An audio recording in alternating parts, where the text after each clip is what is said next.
commonly used functions, which is the VLOOKUP function, and we'll also learn the HLOOKUP function as well. So now we have a new worksheet in our workbook called sales, and in here we have the sales information for our bookstore.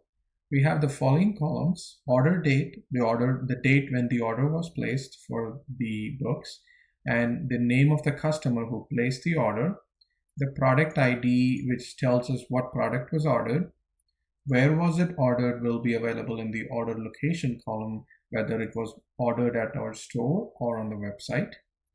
We also have the number of units or the quantity of books that were specifically purchased on that day by that customer for that product ID. So now we only have product ID information here. We don't know the book name, or we don't know the author name and other information. So one way to bring all that information into the spreadsheet will be to use the VLOOKUP function. This is very, very common in real life, where you have an ID or a number and you have to use that information to go and find all the relevant information that is stored in another table or another worksheet or another workbook itself. So let's take a look at how we can bring in more information about the product ID here. So let's say for this specific row, for this product ID, we want to know the name of the book first. So we'll do VLOOKUP open. So this function needs a lookup value, which is what are we looking for? In this case, we want to know what does product ID 11 mean. So the lookup value would be 11. And where are we going to search for this product information? We're going to search it in the product sheet, where we are going to select all the way until H column, which is all the set here, and type comma and go back to the sales spreadsheet now.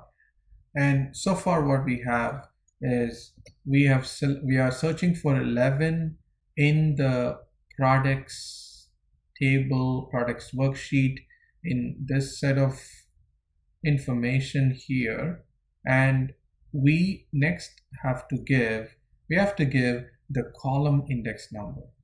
We need to tell Excel what information we need to bring back. In this case, we need to bring back the book name. So let's go back here and see the book name is the second column in this array that we selected. So we need to provide the column index 2, comma, and the last argument in the VLOOKUP formula is VLOOKUP function is whether we want an exact match or an approximate match. So in this case, we are searching for a product ID 11. So we want an exact match. And so we will type in false and close parenthesis, hit enter. So what we have done here is we have actually brought in the book name that is associated with this product ID. So let's type in book name, and we have pulled it in. So once again, let's do it again. We look up what are we searching for, and we typed in 11. So we can also use a cell reference. So let me just select this cell. So we are looking for the value in the cell, which is 11. Here, this is where we are looking, A2 to H16, which is this set of data. And we told Excel that I want to bring back the second column from that array. So the second column from this array is the book name column, and I want an exact match of my product ID, so I entered false. And so I type enter, I get the book name for product ID 11, Discovery of India. So Excel was able to bring it in properly. Now, I can easily copy the cell over to all these cells so that I can get the book name for every line here. But before we do that, one thing you have to make sure is that this array that you are searching in, which is this set of data, you don't want this to change for every book, because this is where you have to search. Every line you have to search in that specific data set. So we need to convert this cell reference to a locked cell reference or absolute cell reference. So I'm going to apply the dollar symbols to them. And now when I copy over, what happens is Excel is incrementing the cell reference here from C2 to C3, which is good because every time we go one row down, we want to see a new line's product ID and then go and search in our product sheet. So this works great, and this array, since we locked it, will remain exactly the same, and the column number 2 will not change, will remain exactly the same, and false argument also does not change. So now we can actually double click this to go all the way to the end of our data set here.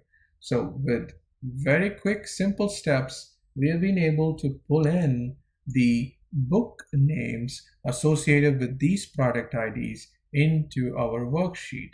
And similarly, we can pull in, for example, the author names, and you can see here that the author names are in the third column of this.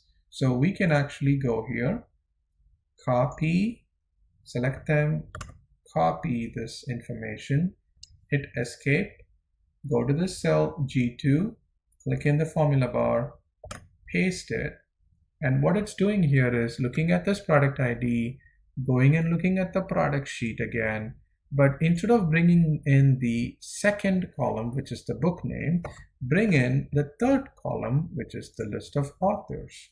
So now you don't have to make any other changes, hit enter. Now you get all the author names. Again, double click, pretty quick. So this becomes so easy for you to pull in all this information. So I'm going to pull in book type and other information very quickly.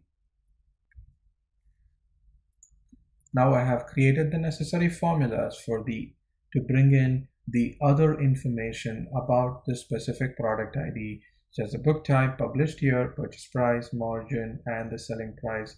The margin, of course, it has come through as a percentage, so I can convert this into a percentage number format to display the percentage here. Similarly, I converted these into the currency format.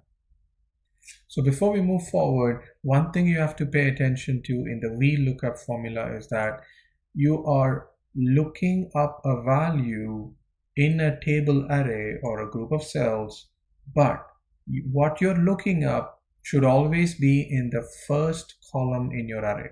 So for example, we are looking at product ID and we wanted to match product ID. And when we went back and tried to search for product ID here, you have to remember that we had product ID in the first column in this data set. If product ID was in here, let's say in the fourth column after the book name, then the VLOOKUP cannot look up prior to the column where it needs to match by. So in this case, product ID was what we were looking for, and product ID needs to be in the first column of the table or the array that we are searching in. So that is a requirement for the VLOOKUP formula. There is a similar formula called HLOOKUP, and for that, let's go back to the employee worksheet here, and let's say I'm going to type in December 25th, 2013, and I want to know on December 25th, 2013, or let's choose December 27th, 2013, I want to know how many hours Arjun worked. And this I can use HLOOKUP formula and type in HLOOKUP. And the lookup value here is I want to look up 27th December. And the array here is we can select, for example, all of these cells. And from the 1st Jan to all the way through to December 31st, and comma, and row index. So we gave column index in the VLOOKUP function, and here in the HLOOKUP, we need to give the row index. So what we are trying to do is Excel is going to try and find this 27th December in the first row, and then it is asking us to say which row am I going to match this on.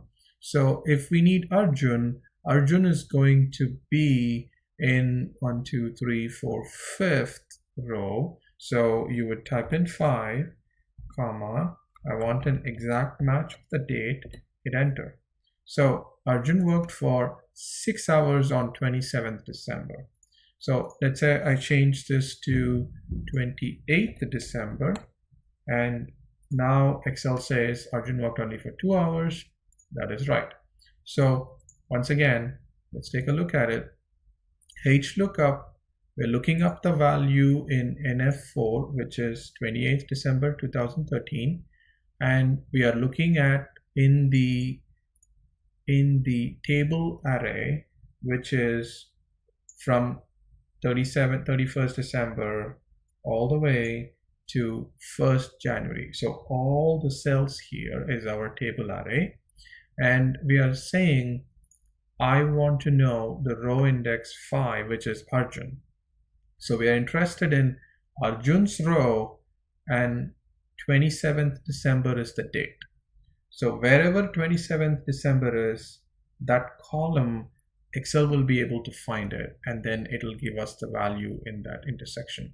So here 5 is the row number, and Excel is looking at 28th December, so it was able to find this column, and it says 2 is the value in that cell, so we get 2. So this is how HLOOKUP functions. So again, both the lookup functions are very, very convenient and useful to find a specific cell in a matrix, because it needs to go and find the column and the row matching. Both the lookup functions, HLOOKUP and VLOOKUP functions, can do that.